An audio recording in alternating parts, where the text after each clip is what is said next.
Hello guys. आज मैं आप लोगों को स्टोरेज सिस्टम के बारे में बताऊंगा। बेसिकली हम जब कोई भी शूट करके आते हैं तो आने के बाद में कार्ड में से किसी कंप्यूटर में सेव करके रखना कितना सिक्योर होता है या आपको और कहीं भी सेव करके रखना ज़रूरी होता है, इसके बारे में बताते हैं। और कितने टाइप के स्टोरेज सिस्टम होते हैं और कौन सा सिस्टम सिक्योर होता है, ये भी हम आज डिस्कस करेंगे। वैसे हम सबको पता है कि स्टोरेज सिस्टम की बात जब करते हैं तो पॉकेट हार्ड ड्राइव सबको याद आता है। जैसे कि ये है पॉकेट हार्ड ड्राइव। इसे हम यूएसबी कनेक्टर के साथ कनेक्ट करते हैं और कंप्यूटर पे लगाते हैं। अगर हम किसी भी कार्ड को कंप्यूटर में जैसे सेव करते हैं तो उसी समय पे आप इसमें भी ट्रांसफ़र करके रख सकते हो, ये सबको पता है।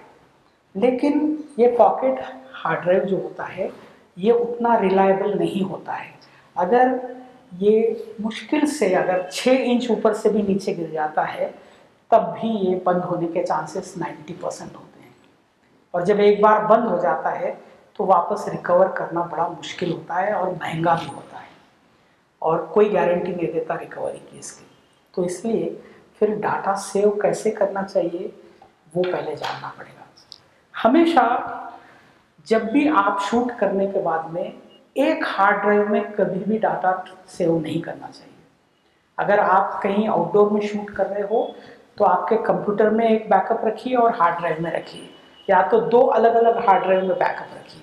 क्योंकि अगर आप एक हार्ड ड्राइव के भरोसे पर रहते हो तो वो अगर करप्ट हो गया तो फिर आपका डाटा पूरा लॉस हो जाएगा। क्योंकि शूटिंग करते समय हम लोग एक बार कार्ड को ट्रांसफ़र करने के बाद फॉर्मेट मारते हैं, दोबारा उसी पे शूट करते हैं, तो फिर आपको डाटा रिकवर करना बड़ा मुश्किल हो जाएगा। इसीलिए अगर आप लोकेशन से अपने घर या ऑफिस में जो सेटअप आपका रखा हुआ है एडिटिंग का, वहाँ तक आने के लिए आप पॉकेट हार्ड ड्राइव पे भरोसा कर सकते हो, लेकिन सिंगल हार्ड ड्राइव में डाटा रखोगे तो वो भी रिस्की हो जाएगा। आपको कम से कम 2 हार्ड ड्राइव में सेम डाटा ट्रांसफ़र करना चाहिए। अगर आपके पास में मीडियम आने का जो है, आपके ऑफिस तक या घर तक आने का मीडियम एक कार है या एक के बदले में 2 कार है, तो दोनों हार्ड ड्राइव अलग अलग कार में रखना। ट्रैवल करते समय भी कोई अनहोनी होती है तो क्लाइंट को उसका नुकसान भरना नहीं पड़ना चाहिए, इसलिए आपको ये भी ध्यान रखना है। लेकिन ऑफिस आने के बाद में इस पॉकेट हार्ड ड्राइव से अगर आप एडिटिंग वगैरह करते हो तो बहुत स्लो काम होता है, क्योंकि इसकी स्पीड उतनी नहीं रहती है। तो फिर क्या करना चाहिए? बेसिकली आपके कंप्यूटर में जो हार्ड ड्राइव होता है उसकी स्पीड बहुत ज़्यादा रहती है। कंप्यूटर में इस टाइप का हार्ड ड्राइव होता है, तो ये जो हार्ड ड्राइव है इसकी स्पीड ज़्यादा होती है। आजकल तो SSD आ गए, उसकी स्पीड और भी ज़्यादा होती है। तो SSD वाले भी पॉकेट हार्ड ड्राइव आने लग गए, उसकी भी स्पीड बहुत अच्छी रहती है। लेकिन पॉकेट हार्ड ड्राइव भले ही SSD का रहे या रेगुलर पुराना सिस्टम वाला, उन पर ज़्यादा भरोसा नहीं कर सकते, इसलिए मैं आपको बैकअप रखने की बात कर रहा हूँ। तो जब ये हार्ड ड्राइव में आपने कंप्यूटर में ट्रांसफ़र किया तो आपकी एडिटिंग स्पीड तो अच्छी रहेगी, लेकिन ऑफिस में आपको ट्रांसपोर्ट के बाद में सिस्टम में बैकअप रखने के अलावा आपके एक हार्ड ड्राइव में भी रखना पड़ेगा जो रिलायबल हो। तो हम ज़्यादातर हर प्रोजेक्ट के लिए एक हार्ड ड्राइव खरीदते हैं इस टाइप का।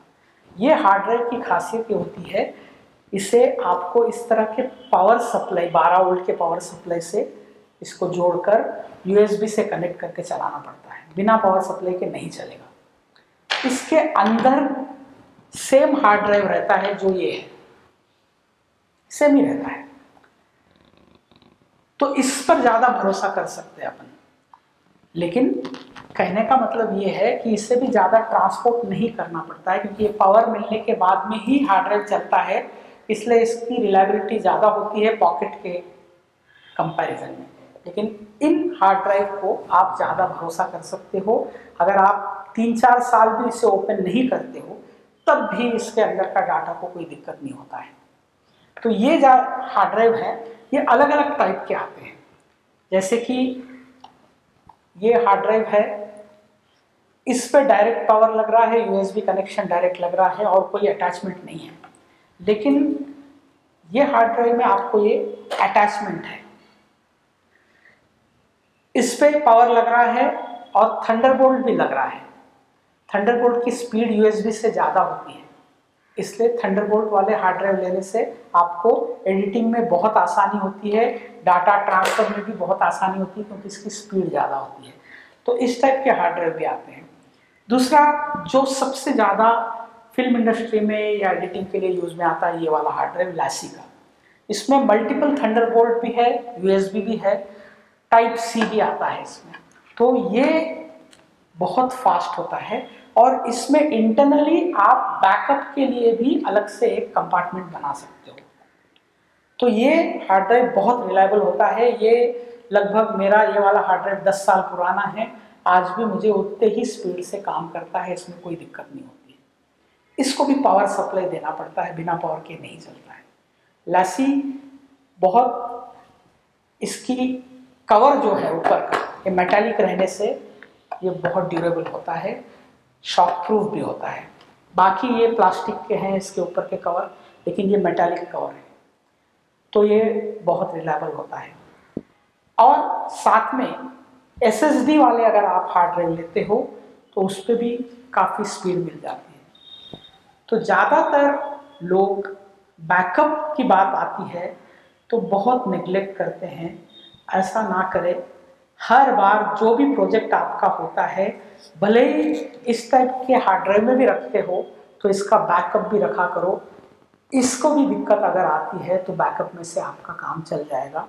प्रोजेक्ट आपका किसी क्लाइंट का किया हुआ है, प्रोजेक्ट आप कभी फिल्म का करते हो तो ये फिल्म करते समय कई एक्टर्स, कई लोगों को जोड़कर सिंगल डे की शूट होती है, उस पर बहुत खर्चा हुआ होता है। अगर आपका डाटा लॉस होता है तो बहुत खर्चा आता है, इन सबको इकट्ठा करना, लोकेशन लेना, सेट खड़ा करना, इन सब का खर्चा आपके डाटा लॉस के ऊपर आ जाएगा। तो संभल के रहे, हमेशा बैकअप रखें, दो अलग अलग जगह में रखें, दो अलग अलग सिस्टम पे रखें, लेकिन बैकअप ज़रूर रखें। बिना बैकअप के कभी काम मत करना। कई बार हम कंप्यूटर पे काम करते समय भी वायरस आने से आपके हार्ड ड्राइव उड़ जाते हैं, तब बैकअप का काम नहीं आता है। इसीलिए प्रोफेशनली हम जब काम करते हैं तो एक सर्वर ही पूरा रहता है जिसमें मल्टीपल हार्ड ड्राइव होते हैं, उसमें बैकअप भी होता है।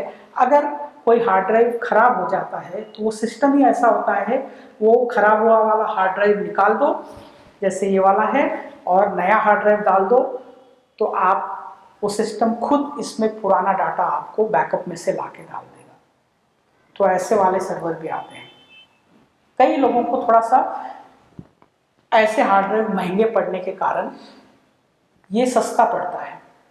जैसे ये 2 TB का अगर मैं 7,000 में लेता हूँ तो ये 2 TB का 11,000 में, 17,000 में ऐसे आ सकता है। अलग अलग कंपनी पे अलग अलग रेट है।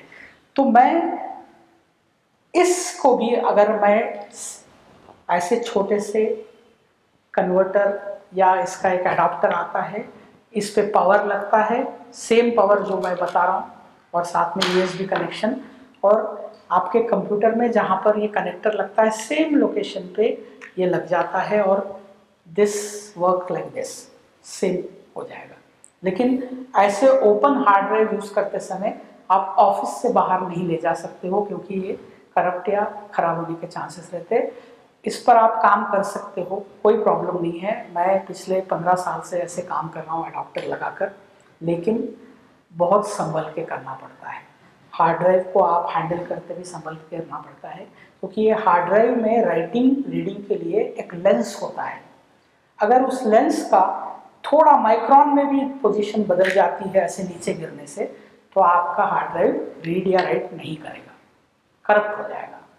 इसीलिए इसे बहुत संभल के यूज़ करना होता है। होप ये सारा स्टोरेज सिस्टम के बारे में आपको इन्फॉर्मेशन पसंद आया होगा। अगर कोई डाउट है तो आप मुझे मैसेज करके पूछ सकते हो, और इसी तरह के और वीडियो देखने के लिए द फोकल चैनल सब्सक्राइब कीजिए और देखते रहिए। Thank you very much.